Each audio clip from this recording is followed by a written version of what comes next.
최근 불거진 엠번방 사건의 3대 악마 성착취 운영자 탑3 왓치맨, 갓갓, 박사 그들이 있었기 때문입니다. 이 엠번방의 시초이자 소비와 관전을 구성하고 운영자로서 신격화되는 구조를 만들어낸 인물이 바로 비밀방 터미널 고단방의 왓치맨. 그 시작을 살펴보면 비밀방의 터미널 역할을 했던 고단방으로 거슬러 올라갑니다. 고단방은 이러한 불법 동영상을 공유하는 텔레그램 내 비밀방이었습니다. 이 고단방의 운영자가 왓치맨입니다. 2019년 초부터 고단방 링크를 뿌리며 홍보하였고, 이런 링크 홍보를 통해 함께 이용할 수 있는 사람들을 모았습니다. 왓치맨이 이러한 텔레그램 내 성착취 플랫폼을 이용하기 시작했고, 링크를 통해 고단방은 상당히 유명해지기 시작했습니다.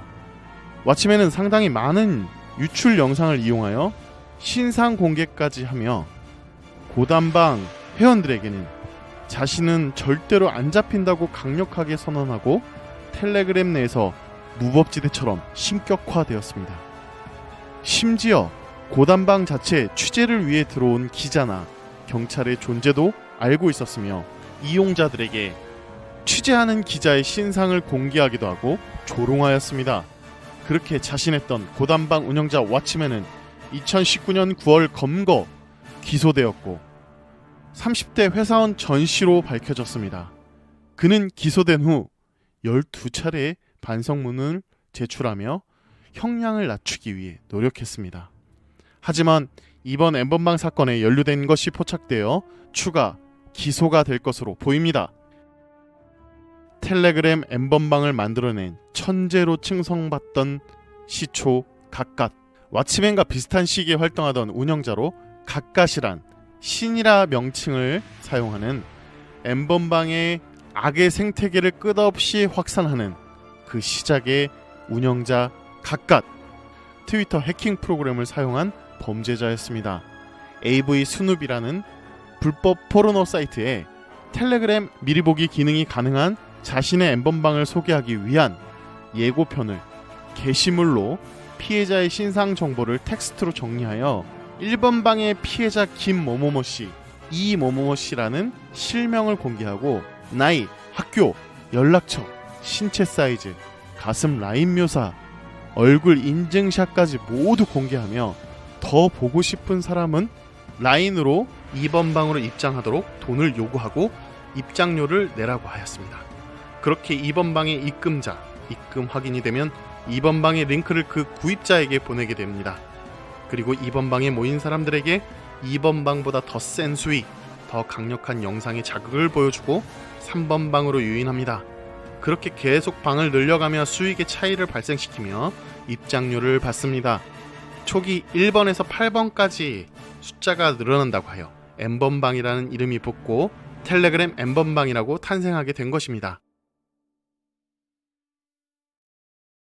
갓갓은 이 피해 여성들에게 어떻게 접근하였을까? 갓갓의 수법은 트위터의 살색계나 일탈계에서 활동하는 또는 트위터를 하고 있는 미성년자들을 SNS나 공개 정보가 나와 있는 이 여성들의 정보들을 확인한 후 서서히 접근하여 타깃으로 선정하고 당신의 신상 정보가 털렸어요 라는 DM 쪽지에 확인할 수 있는 링크를 보내어 클릭하도록 요구하는 그러한 수법을 사용했습니다. 그 링크를 클릭하고 접속하는 순간 트위터 아이디와 비밀번호가 상대방에게 넘어가는 해킹 프로그램이었습니다. 그렇게 얻어낸 아이디와 패스워드로 여성의 정보를 파악하고 잠시 후 경찰로 사칭하여 수사에 필요한 신상을 알려달라며 서류를 작성한다는 미끼로 더 자세한 여성의 정보를 캐내기 시작했습니다.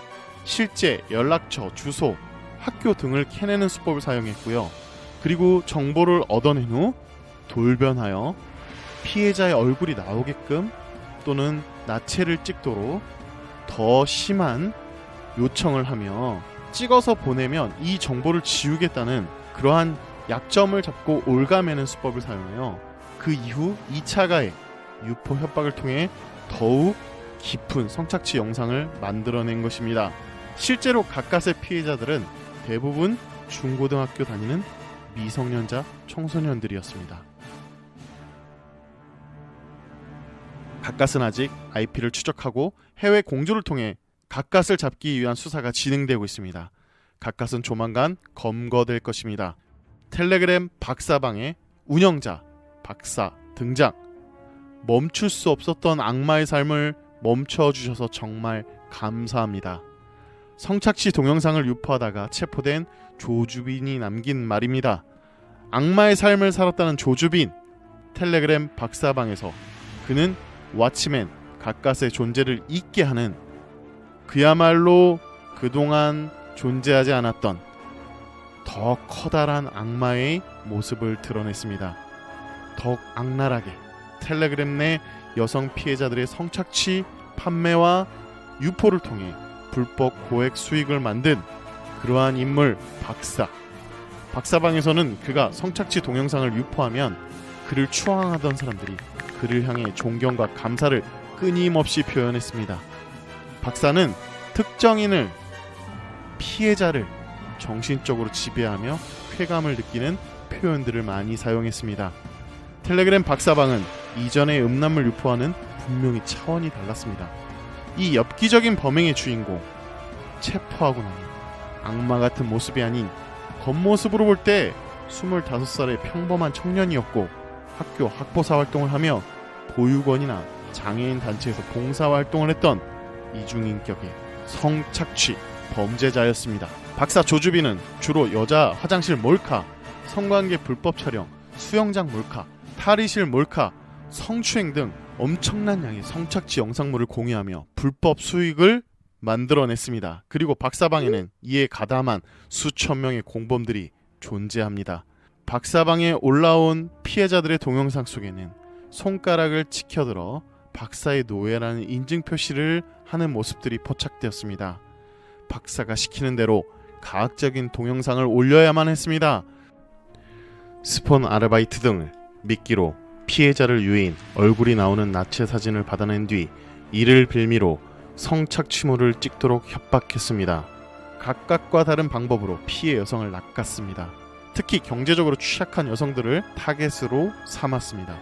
알바 모집, 고액 수익 보장 등 홍보를 통해 경제적인 이유로 다가오는 여성들을 노려 돈을 입금하기 위한 서류를 요청하고 통장 사본, 신분증 등을 낚아 협박하며 여성을 노예로 삼기 시작했습니다. 찾아간다 라는 협박을 통해서 두려움에 떨고 있는 피해자에게 더욱더 잔인한 가학적인 것들을 요구하며 사진을 찍도록 만들었습니다. 그리고 그 사진을 보내주면, 그 영상을 보내주면 지우겠다고 속이고 더욱더 성착취 영상을 뜯어내기 시작했습니다. 박사방 유료 회원들은 직원이라 칭하는 적극 동조 회원들도 있었고, 구청과 동사무소에 근무하는 사람, 사회 복무요원도 있었습니다. 이들은 피해자 신상을 박사에게 제공하였습니다. 박사는 신상을 제공받고 협박, 강요 수단으로 사용하였습니다. 박사방에는 가상화폐를 지급하고 성착취물을 공유하는 가담자들, 박사방의 유료 회원들이 그 성착취 범죄에 가담하고 있었습니다. 엠번방을 모티브하여 더욱 단계의 차이를 둔 박사방은 다른 방들을 운영하면서 수억 원의 불법 수익을 챙기고, 어린 여성들이 어떤 식으로 피해를 입어도 상관없다고 무조건 돈을 쫓는 모습을 보였습니다. 1단계 노아의 방주방, 금액 상관없이 코인, 모네로 입금을 하면 초대하거나, 2단계는 아트의 방, 모네로 코인 50만원, 3단계 극강 보안, 위커방은 위커 메신저를 통해 다운받고 아이디를 알려주면 입금 후 보내주는 형식으로 연예인이 있다, 모든 자료를 공개하겠다 미끼로 150만원의 고액 수익을 남기며 이 박사방을 운영했습니다. 박사는 실제 신상 공개로 피해자의 모든 인권을 살인하였으며, 성착취 영상 판매는 텔레그램에서 절대로 안 잡힌다고 공공연하게 말하고 다녔습니다. 피해자 주소가 나오면 근처에 가도록 하고, 성폭행을 모의하고 근처에서 인증샷, 또 전화번호를 공개시켜 SNS나 실제로 문자로 피해자에게 쪽지를 보내게 하는 등 2차 피해를 가해하는 것이 마치 게임하듯 피해자를 유린하였습니다. 그리고 박재방이 신상 정보를 공개해버려 영원히 전시하려는 지극히 악의적인 행동을 서슴지 않았습니다. 박사방 피해자만 74명, 그중 미성년 피해자가 16명, 강력범죄를 담당했던 형사들도 그 피해 영상을 보고 치를 떨 정도였습니다. 그렇게 결정적 제보를 받고 검거된 박사 조주빈은 현재 강력한 처벌을 받도록 모든 국민의 시선이 조주빈과 사법부에 멈춰 있습니다. 검거된 운영자들, 박사방 운영자들, 그리고 26만 명의 관전자, 가담자들을 모두 강력히 처벌하라는 수사의 목소리를 더욱더 내고 있는 국민들의 청원이 이어지고 있습니다. 온라인 공간에서 여성을 향한 집단 혐오 범죄를 잡을 수 있는 골든타임은 여러 번 지났습니다. 2017년 소라넷부터 2018년 웹하드 카르텔, 그리고 2019년 버닝 선 게이트, 그리고 2020년 텔레그램 엠번방 사건까지 강력하게 처벌해야 하는 주체자들이 이 디지털 성범죄를 가볍게 보았기 때문에 여기까지 이르게 된 것입니다. 26만 명의 텔레그램 회원들은 가담자가 되어 있고 채팅으로 피해자를 계속해서 농락하고 있고 성착취 영상을 다운받고 유포하며 영상을 소지하고 어느새 채널을 만들어 자신이 운영자가 되고 대가를 받고 성착취 영상을 팔며 2차 가해를 서슴없이 하고 있는 것입니다. 성착취 동영상은 유포되면 무한 복제가 되고 모두 찾아내어 삭제하기 힘들기 때문에 디지털 공간에 반복적으로 재생되고 있습니다. 그로 인해 추가 가해를 일으키고 있는 것입니다.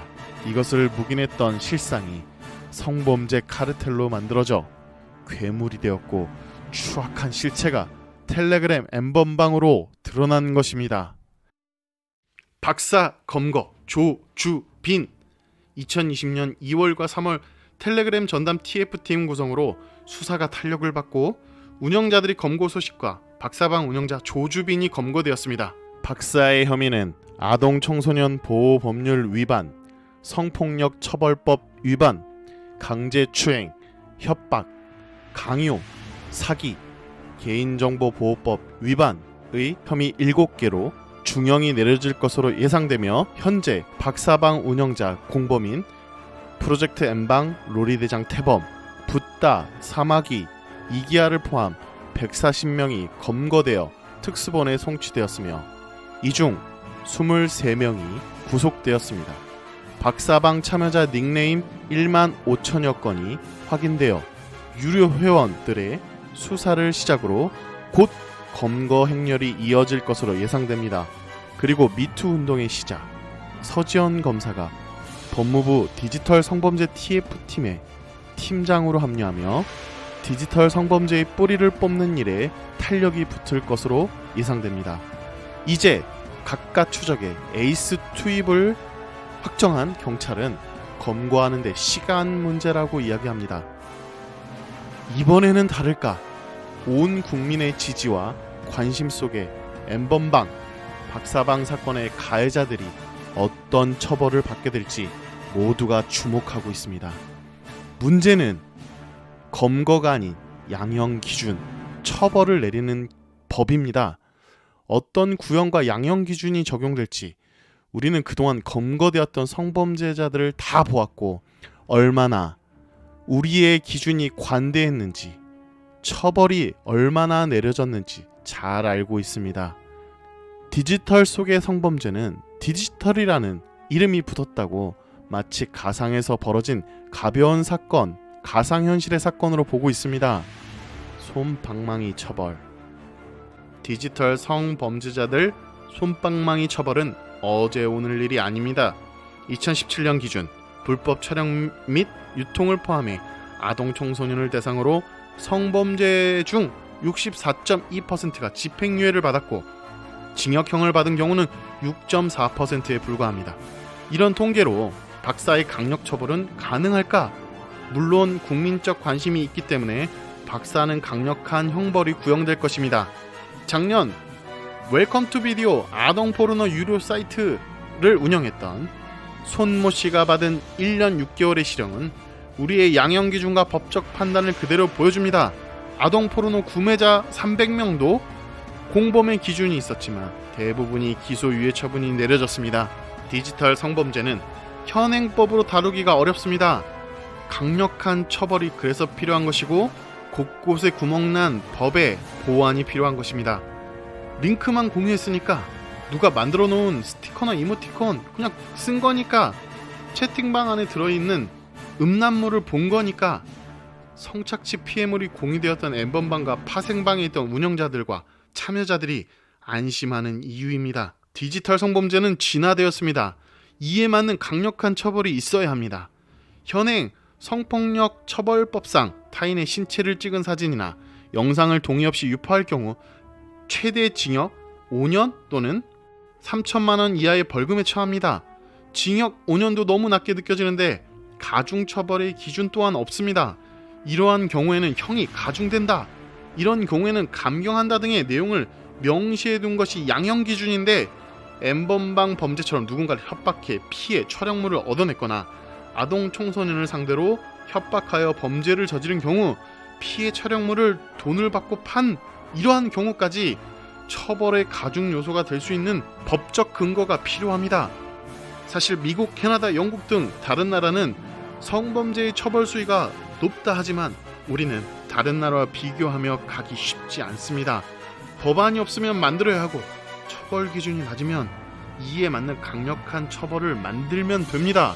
국회에서 논의 중인 엠번방 사건 재발 금지 3법, 공모자 26만 명이라는 또 다른 괴물들을 만들어낼 것이라며 엠번방 사건 재발 금지 3법을 대표 발의했습니다. 국회도 엠번방 사건 재발 금지 3법을 포함한 관련 법안을 최대한 신속하게 처리하겠다고 강조하였습니다. 그동안 이러한 입법 공백을 알면서도 정부와 국회는 법 개정에 뜨뜻미지근했습니다. 엠번방 사건 재발 금지 3법 임기 내에 처리가 가능할까? 우리는 정치인들의 목소리, 그 약속을 기다릴 것이며 디지털 성범죄의 강력한 처벌과 절대로 용인하지 않는 우리의 강력한 법이 생겨야 할 것을 바라고 기대합니다. 그것이 제2의 엠번방, 제2의 텔레그램, 제2의 조주빈을 막는 길일 것입니다. 지금 이 시간에도 디지털 성범죄는 멈추고 있지 않습니다. 디지털 성범죄 피해자 지원센터 02-735-8994번. 이규현의 스포트라이트 중 서지현 검사, 엠번방이 초유의 사건이다 라고 이야기하시는데, 이건 당연히 예견된 사건이었습니다. 생전 처음이었던 사건이 아니었습니다. 일베, 소라넷 등등 이미 동일하고 유사한 범죄들이 수없이 행해져 왔습니다. 누가 처벌을 받았나요? 성폭력이 관대하게 처벌받았는지. 대한민국 법무부는 할 수 있는 모든 방법을 동원해서 반드시 범죄자를 찾아내고 처벌할 것입니다. 할 수 있는 모든 방법을 동원해서 피해자를 끝까지 보호할 것입니다.